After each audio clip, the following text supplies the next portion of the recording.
Jeg er nervøs over.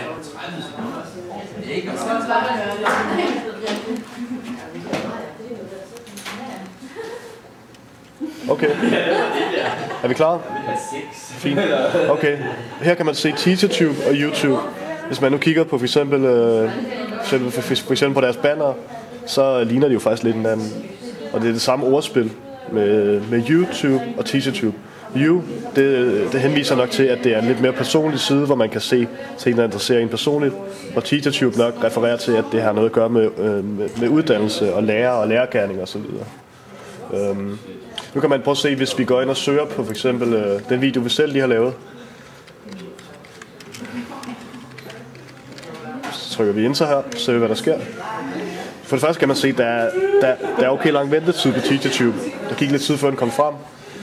Så får vi tre billeder frem her af det, vi har søgt på, som så er den film her. Hvor gør det samme herinde, der har jeg allerede skrevet det.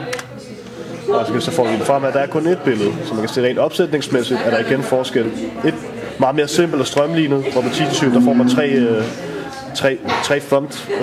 thumbnails i stedet for en. Så kan man se, når man afspiller, så tager det igen en krig på TeacherTube, fordi det er en lille bit side i forhold til YouTube, som har meget større server, så det går meget hurtigere. Så det tager godt et stykke tid. Så hvis man nu går ind på MySpace eller ind på YouTube her, så vil man formentlig kunne gøre det hurtigere, hvilket også er tilfældet. Så den helt store forskel er der ikke, men TeacherTube er simpelthen mindre og har mindre serverplads, så det er en langsommere platform, kan man sige.